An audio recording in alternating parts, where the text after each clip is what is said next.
Dixo presenta Moisés Polishuk. Dixo is back.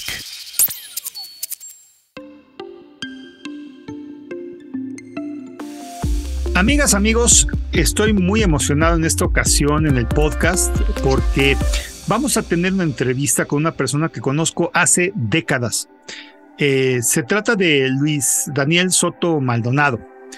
Independiente que ahorita yo, como siempre, le voy a preguntar acerca de su semblanza de vida, yo sí quiero inaugurar el podcast hablando un poco de mi experiencia de lo que significa para mí Luis Daniel Soto. La verdad lo conocí a principios de los años 90, estando él, como está ahorita de hecho, pero con un periodo breve que él nos va a platicar, en Microsoft.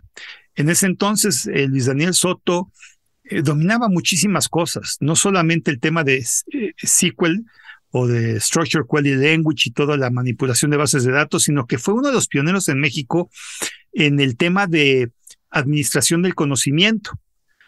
Y básicamente, si yo les puedo decir algo de Luis Daniel Soto y lo tratara de resumir en una sola palabra, como mexicano puedo decir que es orgullo. Es orgullo porque Luis Daniel Soto ha demostrado que un mexicano puede aspirar a estar en las más altas esferas de tecnología mundial, siendo él uno de los precursores en muchos casos de distintas iniciativas y estrategias. Y bueno, Luis Dance, para mí no hay nada más que emoción de que hayas aceptado el día de hoy que tengamos esta charla. Bienvenido al podcast, Luis Daniel. Muchas gracias. La verdad es que me siento muy bien de tu invitación. Gracias por las palabras que expresaste. Igualmente, siempre un fanático de Asiste y todas las actividades que tú haces. Muchas gracias, Luis Dance. Bueno, por cierto, van a ver que tengo un acrónimo. Los que lo conocemos le decimos Luis Dance. Era el alias que tuvo desde antes de que casi existiera el correo electrónico o cuando empezó el correo electrónico. Pero bueno, se me ciega a salir, estoy hablando de Luis Daniel Soto o Luis Dance. Luis Dance, pues platícanos un poquito acerca de tu vida personal y profesional. Claro, con todo gusto. Yo tuve la oportunidad de conocer la tecnología muy joven. En un viaje a Estados Unidos, cuando yo quería comprar un videojuego y mi padre se encontró una computadora y dijo, sería mejor que tú programaras todos los juegos que quieres. Así que la adquirí y llegando a casa le dije, ¿por qué no me muestras cómo se haría? Me dijo, no, es muy bien, solo que yo no sé programar, pero ese va a ser tu primer reto. Pero de ahí fue que realmente rápido adquirí mucho gusto por la programación. Y entonces, desde que estaba en la preparatoria, en la secundaria, ya estaba en los temas relacionados en esa época con el cómputo de casa, pero no, para no hacer la historia muy larga, tuve la oportunidad de colaborar con Microsoft precisamente en algunos proyectos, en ese entonces los primeros clientes servidor para un banco de los más grandes de América Latina. Y ese proyecto, yo era encargado de construir toda la parte del front-end. Resultó exitoso. Esa experiencia me permitió unirme a Microsoft. Y de ahí, la verdad es que invertí 14 años en México en diversas actividades, pero muchas relacionadas con mercadotecnia y con desarrolladores de software. Después de ese periodo que fue muy agradable también, el desarrollo de la industria de software, pude moverme a América Latina, donde estuve 5 años también en Microsoft, y ahí tratando de extender algunas de esas prácticas que habíamos realizado a otros países. En ese entonces ya tuve también el interés de conocer más de cerca el corporativo. Así que fue en el 2010 que llegué aquí a Redmond, donde actualmente trabajo y resido. Y lo primero que hice fue este tema de bases de datos, Hadoop, Big Data, haciendo administración de productos por 5 años. Después crucé el río que hay aquí o el lago que hay aquí y pude estar en Amazon en la parte de el marketplace empresarial durante 6 años. Y hace un año y medio, esto es en junio del 2021, pude regresar a Microsoft ahora en el tema de la nube de industria.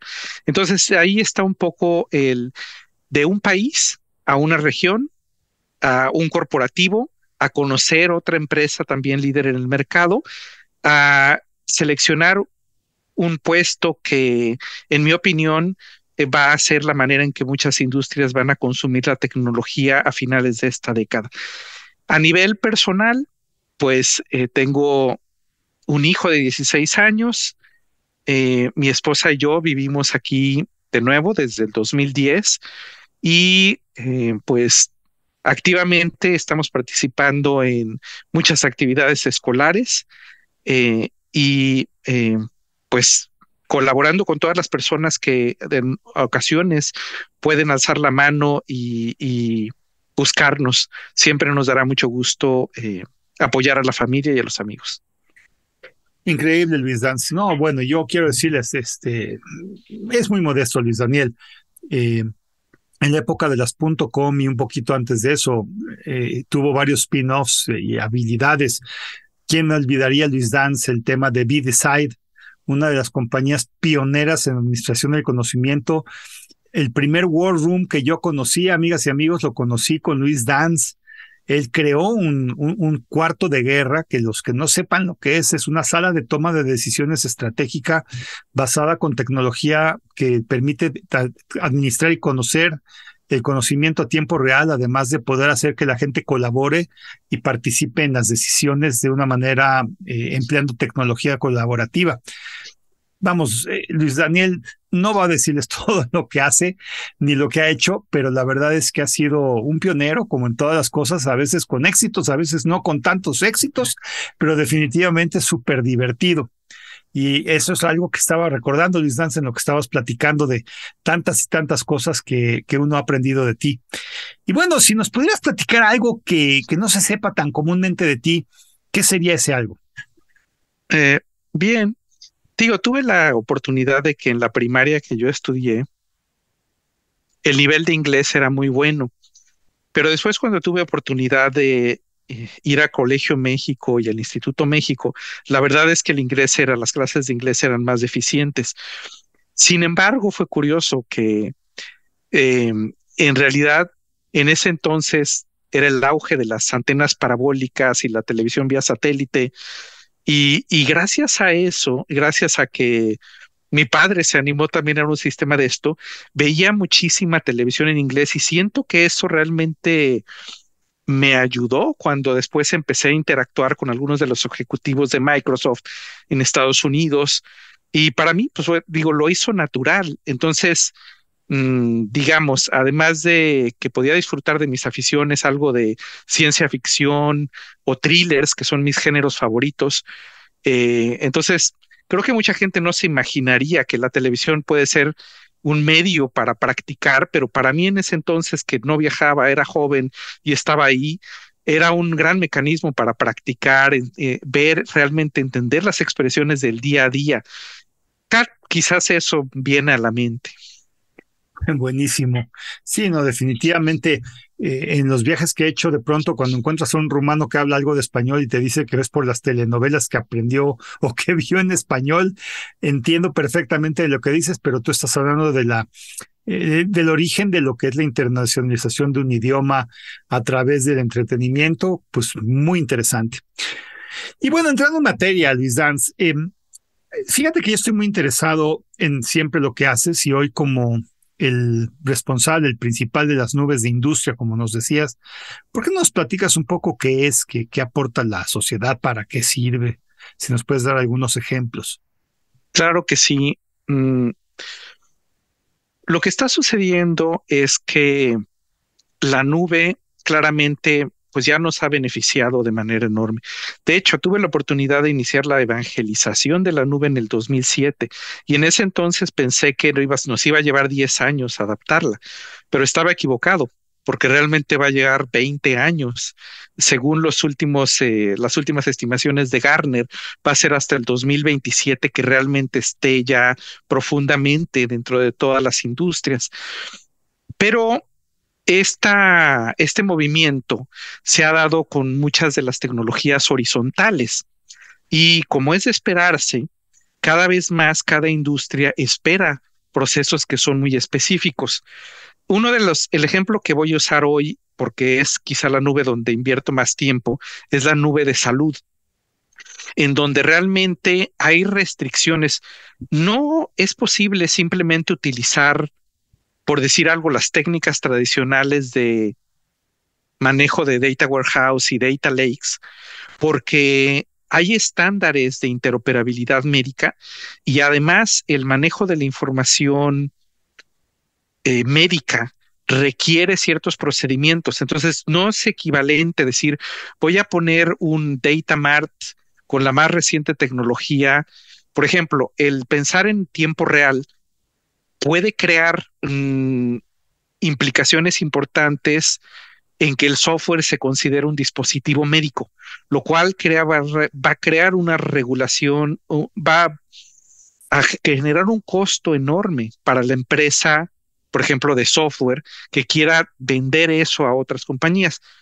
Pero al final del día es cómo puedo aplicar las diferentes tecnologías, tanto de Office como Teams, Azure y todo lo de base de datos e inteligencia artificial, o Dynamics.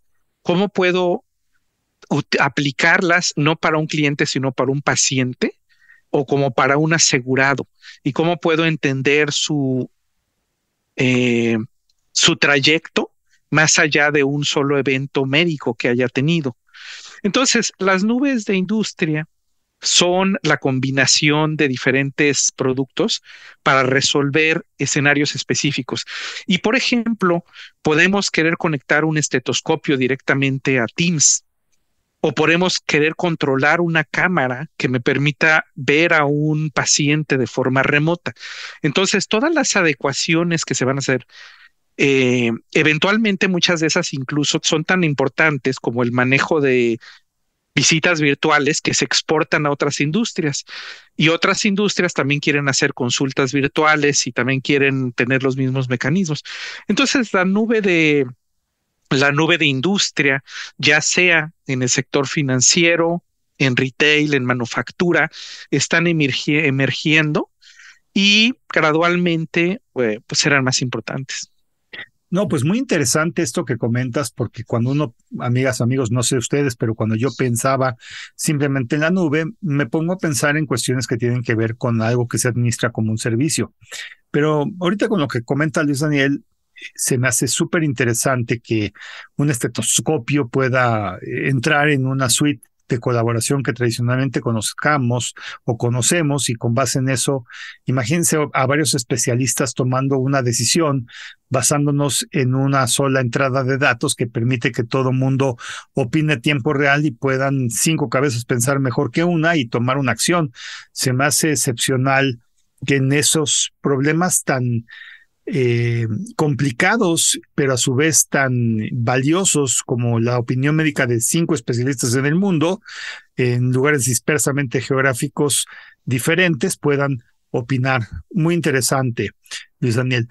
Y en este tenor de ideas, ¿qué diferencia hay entonces con el resto de las ofertas que tú dirías que conoces en el mercado por parte de otras empresas? O sea, si alguien está usando alguna otra nube, ¿por qué debería de cambiar, en tu opinión, a esto que estás comentando?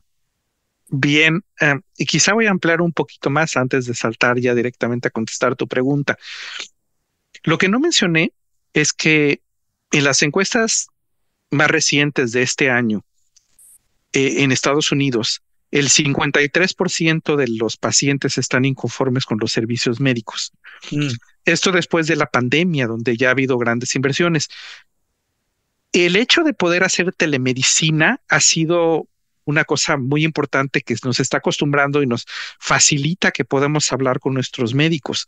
Entonces hay una gran oportunidad todavía de optimizar esto, porque No enfaticé tanto lo del aporte a la sociedad de estas soluciones, pero definitivamente que tiene que ver con esto. Si logramos salvar la vida de más personas, esto es trascendental.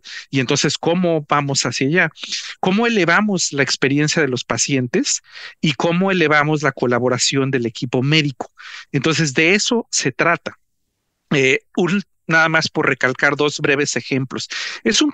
Sería muy amplio los casos de uso, pero por ejemplo, Bethesda en Australia considera que 1 en 4 personas actualmente tienen problemas de salud mental. Entonces, realmente ellos se han enfocado en acercar a zonas donde no existían estas ofertas, tanto, digamos, instalaciones físicas como al acceso remoto que describía para permitir realmente dialogar y dejar que las personas continúen en sus casas, continúen en sus trabajos y no se distraigan de todo lo que están haciendo. Para otras empresas como Cleveland Clinic, todo tiene que ver con interoperabilidad y cómo conectar sistemas, cómo conectar más sistemas y cómo crear un perfil más completo del paciente. ¿Por qué? El paciente se casa, cambia de nombre, hay un error cuando alguien captura su información y entonces se crean registros duplicados. Además, el día de hoy es irónico, pero muchas veces cuando envían a un paciente de un hospital a otro en Estados Unidos, tiene que llevar su folder en un folder manila de papel y las radiografías, o sea, no existe todavía la integración total digital de que yo le envíe de un proveedor a otro. Entonces, el estado es que si bien los hospitales están usando muchas tecnologías, Nuance, una empresa que adquirimos el año pasado, también tiene cosas muy interesantes. En Estados Unidos puede usar tecnología de captura que le permite a que el médico se enfoque en el paciente 100% y la calidad de notas que toma el sistema de reconocimiento de voz es de grado médico. Entonces, esto es, más del 90% de médicos en Estados Unidos lo utilizan, porque realmente es, de nuevo, cómo me enfoco más en el paciente para ayudarle a que mejore. Entonces, esos son ejemplos ahora. Llegando a tu pregunta, perdón por tanto preámbulo, las empresas que más destacan, pues, van a ser de nuevo las mismas que conocemos, ¿no? Las empresas como AWS, Google, Salesforce y Oracle tienen participación y cada una tiene diferentes, ha invertido más y más en salud. Incluso hay quienes dicen que, por ejemplo, a Amazon, que dejó un poco la inversión de todos los dispositivos como Alexa para enfocarse más en salud. Google, que ha tenido excelentes relaciones con el mundo médico académico. Salesforce, que tenía muchas relaciones con instituciones médicas grandes. Oracle compró uno de los sistemas médicos que, por cierto, nosotros no estamos tratando de reemplazar el sistema EHR o el sistema de registros médicos, sino estamos complementándolo con una serie de funcionalidad, cosas, porque el día de hoy pues, es como un sistema como el que usa la FAA para que los aviones vuelen. No son sistemas que se tocan muy fácilmente, son sistemas que tienen muchas limitaciones, pero son sistemas que les funcionan a los hospitales para cobrar y en eso no lo van a reemplazar y reemplazarlo no es necesario. Si hay manera de interoperar, de extraer esa información, de alcanzar objetivos. Entonces, todas estas empresas tienen ecosistemas fuertes, tienen socios fuertes, pero bueno, yo diría Microsoft tiene mucha confianza de parte de los clientes. Todas estas empresas están en este enfoque, pero digo, Salesforce y Microsoft son las primeras que lanzaron esta nube de salud hace 2 años. Y ese es el trayecto. Hasta antes eran ofertas por separado y apenas los portafolios se están integrando. Las otras empresas que mencioné tienen todavía ofertas desconectadas. Entonces, conforme el mundo ha cambiado con COVID y la gente quiere más, la gente espera más cosas, todo esto está generando el caso del cambio. Entonces, el cambiar, pues en realidad, el día de hoy también es posible crear sistemas que interoperen entre muchas de estas diferentes soluciones. Habría que ver cuál es la estrategia de una empresa particular. qué está tratando de lograr con su población, por ejemplo, y en base a eso decirlo, pero em, van a encontrar diversas ofertas en diversos grados de madurez, ofertas en open source, ofertas más específicas. Yo diría, también depende de la experiencia, de la capacidad, del conocimiento de la gente de tecnología de información que estén haciéndolo. Entonces, aquí me pauso. No, es muy buen punto el que comentas porque muchas veces alguien adquiere tecnología de punta, pero si no se puede aprovechar es como no adquirir nada o hasta un mal, ¿no? Como lo estás comentando. Y fíjate, Luis Danz, que una de las cosas que me gusta preguntar es la famosa situación de complementos. Azure hoy en día es una suite de las tres, bueno, un ambiente de los tres dominantes más grandes que hay. Pero me gusta pensar, ¿qué pasaría? Yo sé que lo que voy a decir es prácticamente imposible, si no es que es imposible, pero ¿qué pasaría si de pronto hubiera un botón, un switch, y pudiéramos apagar por completo a Azure del planeta Tierra? ¿Qué sucedería? ¿Cómo afectaría el mundo? Claro, yo creo que esa no es una pregunta para mí, sino es una pregunta para cada líder en cada empresa. ¿Cuál es su estrategia de administración de fallas? Y hay ocasiones que sí me lo he preguntado, ¿no? Toda esta especulación de las, eh, digamos, excepciones que podamos vivir con el sol, campos electromagnéticos, digamos, escenarios un poco extremos, ¿no? O quizá de guerra. Yo diría, depende de esa capacidad de qué tanto se puede volver a operar en línea con procesos manuales, qué tanto se puede recuperar un sistema utilizando tal vez sistemas propios. Eh, ¿Cuál es la estrategia, ¿no? De administración de riesgo en fallas que puedan ser muy prolongadas? Entonces, para muchas empresas que dependen fuertemente del Internet, pues que obviamente cada minuto va a ser costosísimo. Otras empresas quizá más tradicionales o de otros vectores, como lo comentas, yo creo que en mi caso personal, por ejemplo, yo aún mantengo una colección de DVDs que tengo por si algún día no tuviera acceso a Netflix o a todos estos servicios. Y entonces aquí lo tengo y digo, bueno, si sucede, pues ese backup lo tengo no solo en la nube, sino lo tengo en dos discos duros, porque además soy paranoico de hecho tengo tres, tengo otro en la oficina, y entonces tengo discos duros con mi respaldo de información en diferentes lugares, donde sé que puedo consultar la información que a mí me interesa en caso que lo necesite. No, claro. Y mi pregunta iba más orientada al impacto en el mundo, ¿no? Azure hoy en día es una plataforma en la que corren sistemas bancarios, sistemas de administración tributaria, sistemas de salud y de emergencia. Quiero pensar que un día sin Azure sería una catástrofe mundial en múltiples sabores y colores, ¿no? Sí, y digamos, y ha sucedido que algunos de esos proveedores han tenido esas disrupciones, pero imagina el día de mañana donde, por ejemplo, en el aeropuerto de Seattle en 20 años, a lo mejor van a estar aterrizando 20 vuelos por minuto. Oh. ¿Sería posible operar eso de manera manual con gente ahí en la torre tratando de observar y coordinar eso? Yo creo que la gran apuesta es que tiene que haber realmente una gran tolerancia a fallas para lo que vamos a ver. Entonces, sí, nos vamos a enfrentar a problemas cada vez más complejos.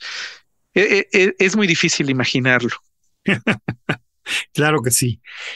Y bueno, en este mismo tenor de ideas, tratando de entender, sobre todo, como te decía, mucha gente que escucha el podcast toma decisiones, muy probablemente todavía no esté en la nube alguno de ellos. ¿Qué hace a la oferta que tú representas diferente a otras empresas que ofrecen servicios de este tipo? Generalmente, bueno, el primero que hago referencia es que normalmente Microsoft tiene, pues, en muchos países tal vez una mayor presencia que otros competidores en la nube. Eh, Es el caso particular de América Latina. Siento que Microsoft, pues en todo ese periodo que tuve la oportunidad de participar, pudo establecer esas relaciones y por lo tanto tiene presencia con socios, con ejecutivos, etcétera. Segundo, siento que, bueno, actualmente eh, pues es una gran pelea por cuáles son los servicios, cómo evolucionan. En momentos nos topamos con empresas muy innovadoras, como diría un Snowflake, o compañías que incluso retaron lo que estábamos haciendo en base de datos con SQL y crearon ofertas tan innovadoras que los clientes tantos complementaron, empezaron a usar muchas de esas tecnologías. Todo eso lo tenemos en el DNA interno y estamos haciendo una siguiente generación de productos que realmente van a ofrecer de nuevo pues dificultad a los otros competidores. Se va incrementando el nivel de competencia. Mucho está sucediendo ahora mismo con todos los temas de los modelos de lenguaje grandes como ChatGPT, estos sistemas de entrenamiento que hoy, para competir de entrada, el puro costo de entrenamiento de un sistema empezaría en $50 millones para aquellos que quieran entrar al mercado. Esto por datos de Harvard University. Entonces, mucha del tema es quién va a seguir invirtiendo y de qué manera en todo esto. ¿Cuál es la perspectiva a largo plazo? Yo diría, aunque pues yo diría todas las grandes empresas van a seguir participando, seguramente algunas cosas nos seguirán sorprendiendo, pero la oferta es si hay manera fácil de hablar con algún ejecutivo, de solicitar ayuda, de tener atención, quizá el proveedor que sea el mejor en poder entender nuestros problemas y respondernos, sea cual sea, tal vez sea el mejor proveedor para algún cliente tuyo en particular. Claro, claro. Y en ese sentido, Luis Danz, ¿podrías platicarnos el antes y después de la operación de una empresa que no usaba los servicios que has descrito aquí de Microsoft y cómo cambió? O sea, ¿qué pasó en términos de cómo aumentó su rentabilidad y en paralelo disminuyó sus costos operativos y si pudo no pelear mejor contra su competencia o hacerse de mejores y más clientes, por ejemplo? Sí, claro. Yo diría que y hay un sitio que es customersmicrosoft.com, donde están los casos de referencia que tenemos, pero por ejemplo, y además hay diferentes casos en diferentes etapas. Me viene a la mente St. Luke's, que ese es otro hospital en Estados Unidos, que tiene como 17,000 empleados. Tenían un sistema, estos sistemas, los sistemas EHR, los sistemas médicos, normalmente son on-premises hoy. Y por el promedio de datos que tienen, como St. Luke's era de alrededor de 28 terabytes de datos, que no es tan fácil mover de un lugar a otro. Claro. Los 20 sistemas que ellos tienen localmente los están migrando a Azure. Entonces, yo creo que es difícil pensar y decir, si no hubiera una propuesta económica de valor y de flexibilidad, y esa propuesta tiene que ver con que si St. Luke's quiere habilitar un nuevo hospital con 3,000 personas, lo puede hacer prácticamente al mover un switch.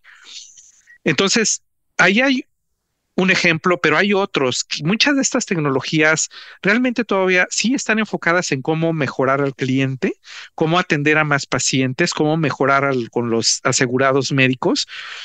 La parte de la competencia existe porque hay nuevas compañías que quieren ofrecer servicios de salud a menores costos. Pero lo más importante realmente es que todas estas instituciones todavía no están muy avanzadas en tecnología. Esa es la realidad. Siguen haciendo una gran cantidad de procesos en papel. Muchas de los hospitales, al final del turno, las enfermeras hacen procesos manuales que invierten hasta 4 horas para poder generar el reporte que les permite entender qué pasó ese día. Y eso lo están automatizando y cuando empiezan a adaptar inteligencia de negocios, pueden reducirlo de 2/3 a 3/4 partes. Entonces acabarán invirtiendo 1 hora Entonces, a partir de ahí, el cómo ese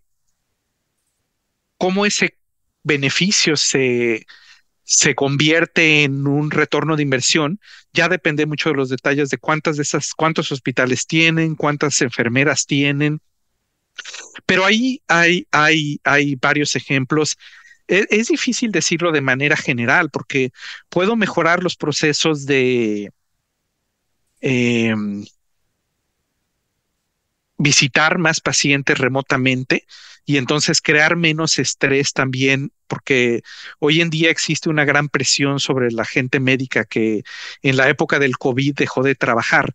Entonces sigue siendo escaso el personal, con lo tan, digamos, ayudarse de todas estas tecnologías o que ChatGPT pueda apoyar una decisión médica. Todo lo que nosotros estamos haciendo es apoyar a los profesionales médicos. No estamos en el mundo, eso va a tardar 20 años, en donde la inteligencia artificial realmente va a poder diagnosticar directamente una persona.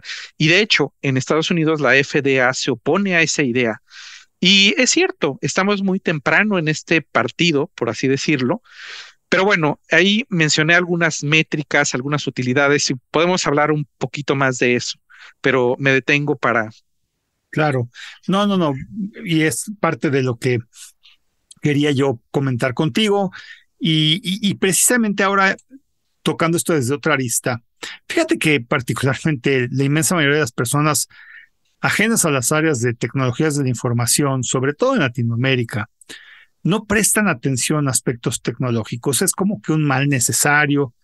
No se ocupa su tiempo en ello. Más bien autorizan presupuestos, pero no se involucran. ¿Qué le puedes comentar a los directivos que no ponen mucha atención a la tecnología? Claro, la verdad es que hay una oportunidad que es entender cómo la tecnología quizá está siendo adoptada en otros países, porque normalmente América Latina tiende a ir 2 o 3 años atrás de lo que está pasando en otros mercados. ¿No valdría la pena entender y reducir el riesgo de llegar tarde a usar algunas de esas tecnologías? Claro. Entonces, ese sería mi comentario. ¿Cómo pueden monitorear las señales y de esa manera estar preparados? Simplemente, exacto, estar mejor preparados. Y en ese tenor, ¿qué recomendaciones le darías a estas personas para poder comenzar a entender el impacto de la tecnología en sus negocios?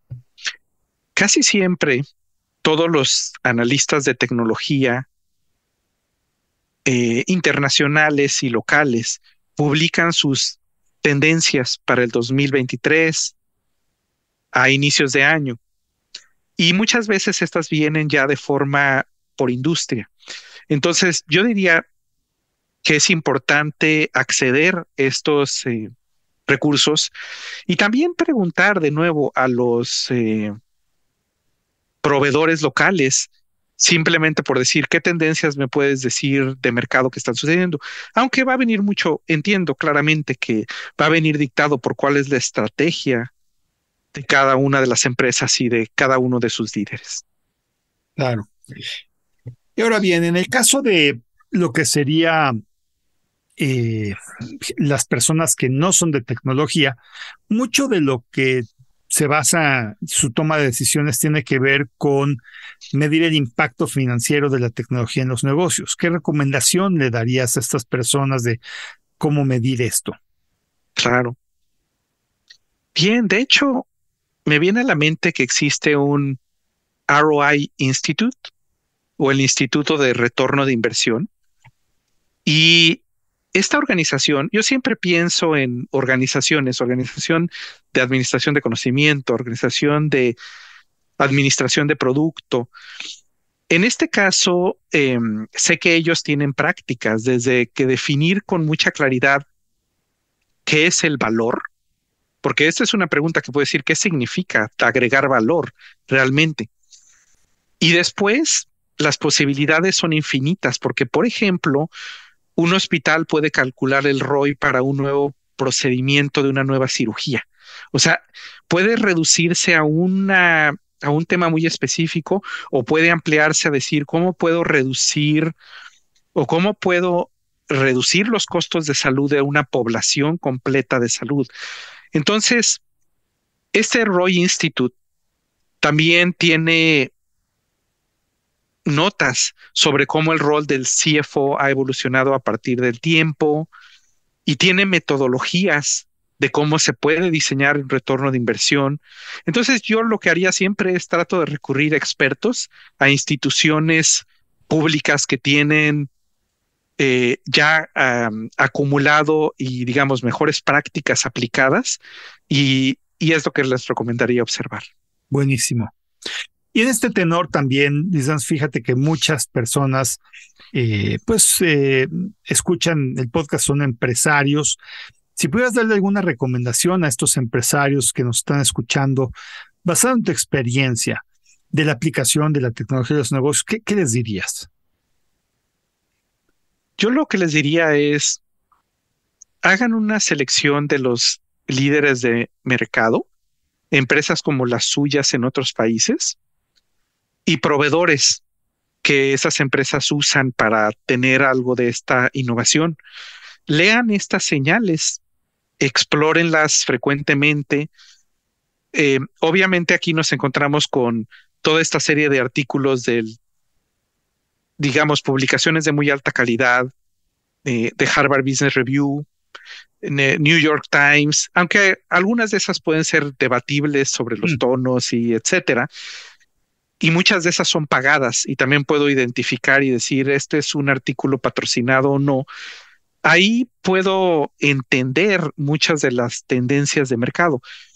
De nuevo, recientemente, por ejemplo, un familiar mío cambió de recursos humanos al área de compras. Y lo primero que hice fue encontré que hay 2 o 3 asociaciones de CFOs globales, de procurement officers. Así que le envié los vínculos y le dije, pues creo que tienes bastante más trabajo que solo entender y ver lo que está pasando al interior de tu organización, que está pasando por fuera. Entonces es eso, entender, buscar y entender de nuevo dónde están las señales de mercado. Muy padre, muy buena recomendación. Y ahora hablaste de una mejor práctica. Si pudieras compartirnos en toda esta gran experiencia que tienes de vida de la aplicación de la tecnología a los negocios, ¿cuál es en tu opinión, la peor práctica de negocios que cometen los empresarios, digo, mexicanos, hispanoamericanos, latinoamericanos? ¿Qué dirías? Bien, en retrospectiva, y esto gracias a lo que he vivido estos un poco más de 10 años en Estados Unidos, es realmente que siento que a veces muchos de los procesos en América Latina son muy superficiales y también tenemos, por la misma escasez de recursos, gente que tiene una menor especialización y es más un generalista. En el área de mercadotecnia, por poner un ejemplo, en Estados Unidos, casi que cuando una empresa va a contratar a alguien, busca que tenga experiencia, por ejemplo, en account-based marketing o en social media marketing o en algo muy específico y muy profundo. Y lo que sucede en México, quizá en mi opinión, es el otro lado de la moneda, donde todos hemos hecho algo de mercadotecnia, hemos hecho todos algo de, a lo mejor de finanzas, o hemos hecho algo de recursos humanos, y de repente ya nos consideramos expertos. Pero si empezamos a indagar, por ejemplo, de nuevo, en YouTube hay un canal que me gusta mucho que es Product School, en donde existe toda esta práctica de Product Manager. Product Manager es un gran rol en tecnología, que es el que define la visión de un producto. El desarrollador siempre obviamente va a tener una gran importancia en las empresas de tecnología, pero este rol de PM es sumamente importante y hay un cuerpo como de 400 podcasts que he visto, videos, en donde se profundiza de todas las dimensiones de crear un producto. Y por cierto que todo esto cada vez más las empresas líderes lo adoptan, porque cada vez más todas las empresas también son empresas de tecnología, también quieren vender sus datos, también quieren empezar a ver cómo pueden exportar cosas de lo que hacen de su propiedad intelectual hacia afuera. Entonces, conclusión, la superficialidad es la mala práctica, y en medida que se pueda profundizar en algunas áreas para hacer un proyecto diferente y exitoso, eso es lo que les recomendaría. O sea, pues ganar profundidad, aprender más, leer más, estar más de empapado y hasta para ponerse en el punto diametralmente opuesto, pues tienes que ser un gran conocedor de ese algo como para decir que no soy de aquí y quiero otra cosa. Muy buena tu recomendación, Luis Danza. Y vamos hablando de recomendaciones. ¿Qué sugerencia le harías a? Fíjate, nos oyen muchos jóvenes, también universitarios, muchos de los que quieren empezar una vida empresarial, muchos que sueñan con hacer una startup, ahora como se les llamaría a lo que nosotros empezamos con nuestra propia sangre, sudor y lágrimas. Pero bueno, ¿qué sugerencia le harías a un joven que está por empezar su vida empresarial en términos de mejores prácticas para arrancar su negocio? Irónicamente, profesional, ¿no? O sea, como ejecutivo. Claro. Irónicamente es la misma. Estar preparado. Y aquí el ejemplo que voy a poner es el siguiente. Por ejemplo, de jóvenes que recientemente egresaron y están buscando trabajo porque es un proceso difícil en este momento. Ahí está Harvard. Tiene un curso de aprendizaje del lenguaje máquina gratuito que además se puede pagar por un certificado. Entonces, está bien que hay que encontrar la oportunidad o decidir si se va a invertir en algo propio, que también es excelente. Estar preparado es estar preparado para las entrevistas, es estar preparado para las primeras juntas cuando tenga su trabajo. Y eso lo aprendí en México.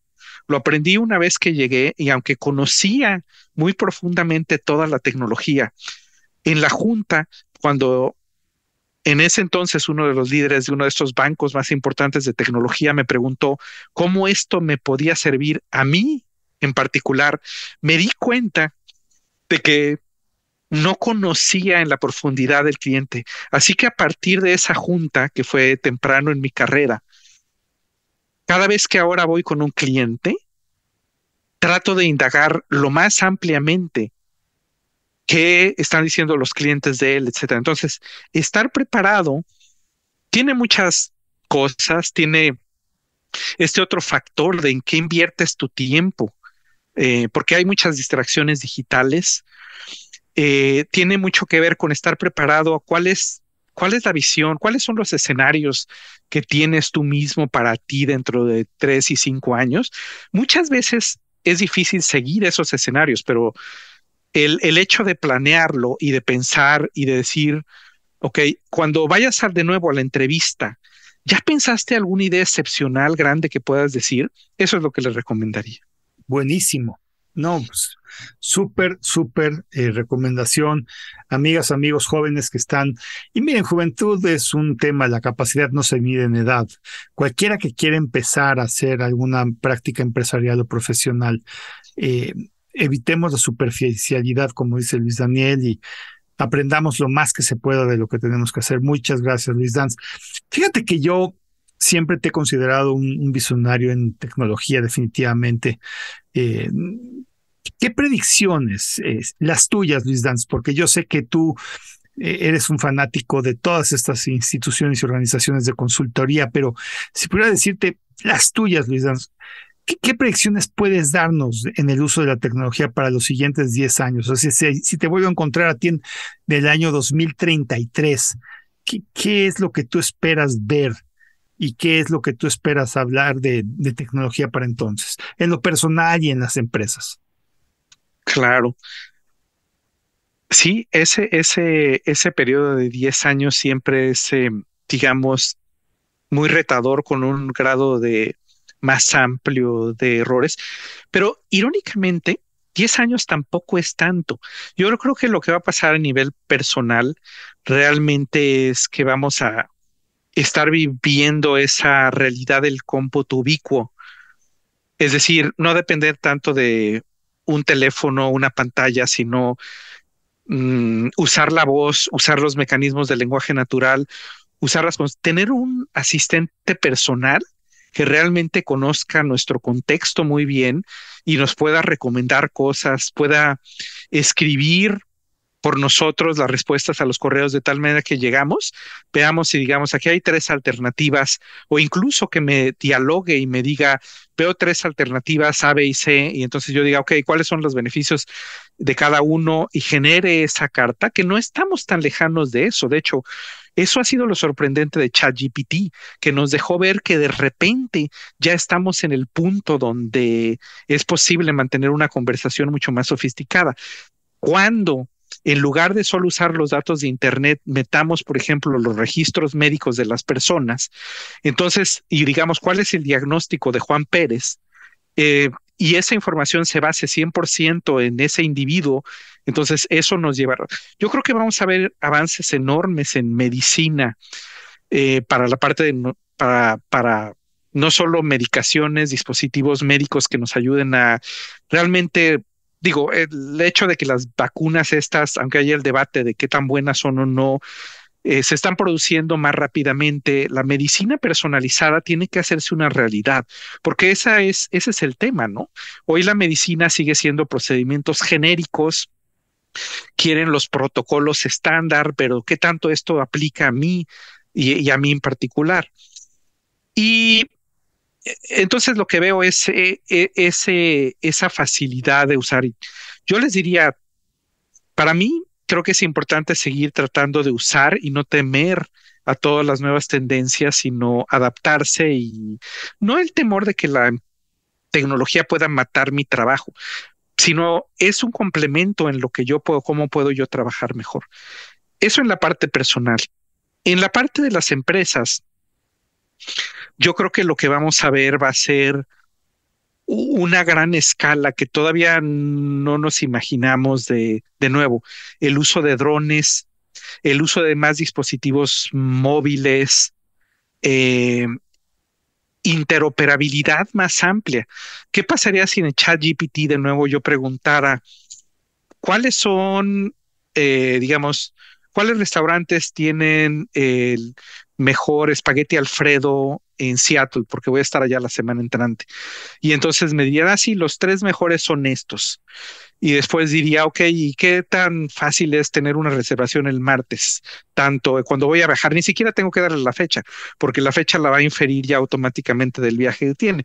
Y entonces entonces me podría decir, sí, ¿quieres que te ayude a reservarlo? Y le voy a decir, sí. O hasta me podría decir, sí, puedo reservar en este momento en 3. Imagínate que le pregunte, quisiera saber cuándo es mejor, el momento más económico para viajar en un vuelo hacia Nueva York durante los siguientes 6 meses. Y entonces que me recuerde a lo mejor mañana, y no solo es que me conteste en este instante, sino me contesta mañana y me dice, ahorita creo que es el mejor momento para hacer ese vuelo, ¿quieres que lo reserve? Y además en ese entonces va a haber, por cierto, American Express tiene 5 puntos, es mejor que lo compremos usándolo allá. Y por cierto, esta financiera también puede dar un crédito de 0% de interés por 6 meses.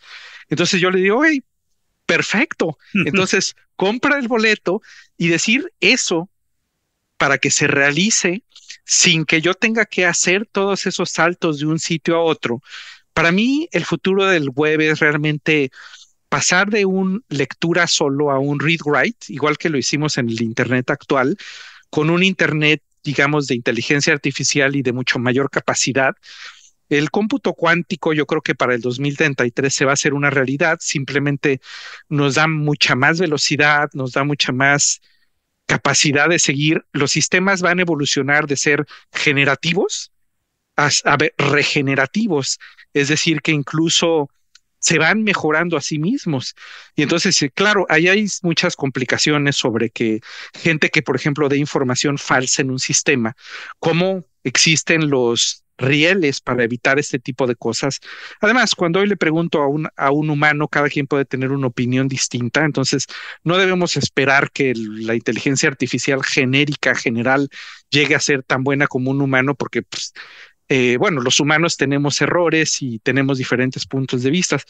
Esos son algunos ejemplos de lo que anticipo que va a suceder. Grandes niveles de interoperabilidad, mayores niveles de seguridad. Obviamente, también malos actores, desafortunadamente, que aprovechan esto para generar campañas falsas.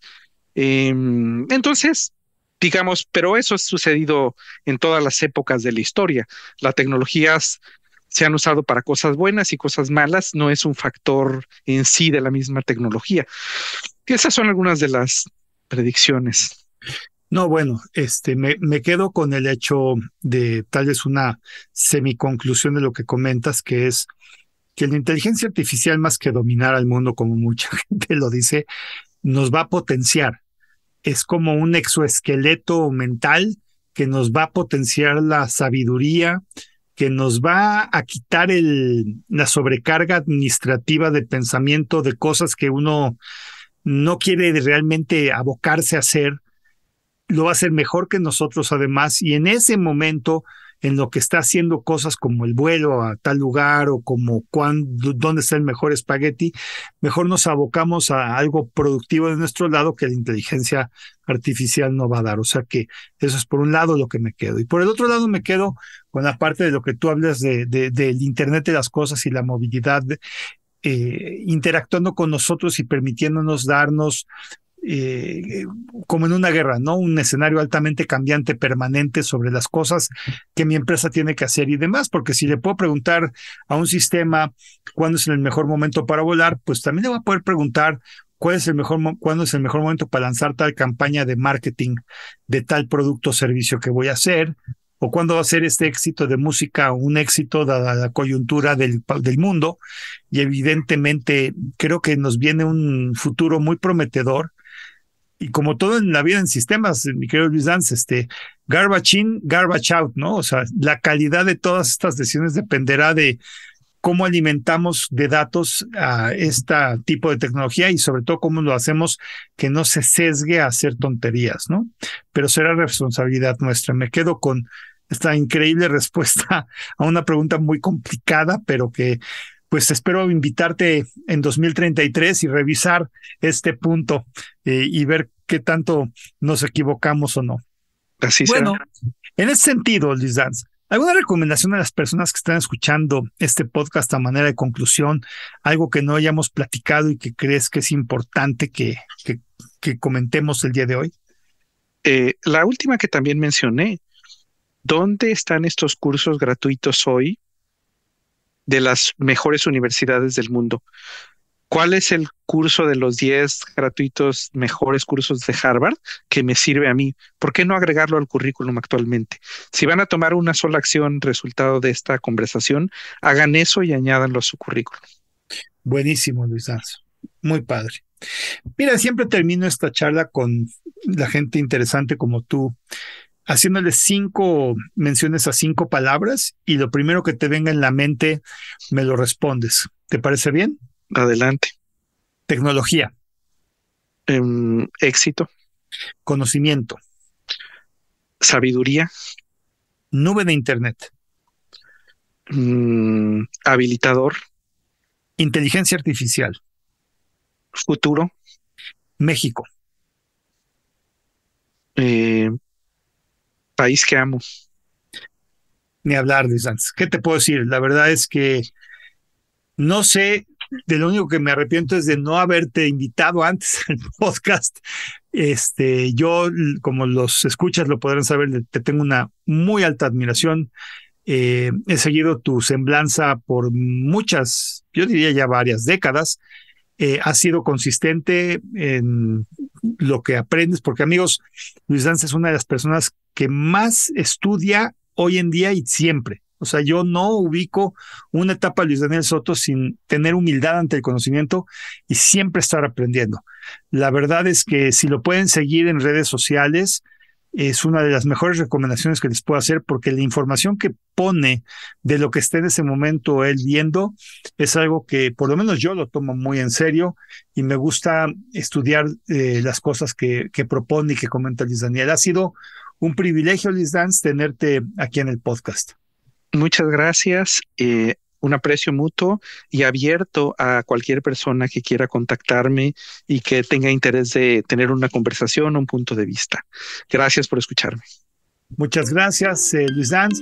Amigas, amigos, soy Moisés Polishuk y agradezco que me hayas escuchado. Hasta la próxima. Dixo is back.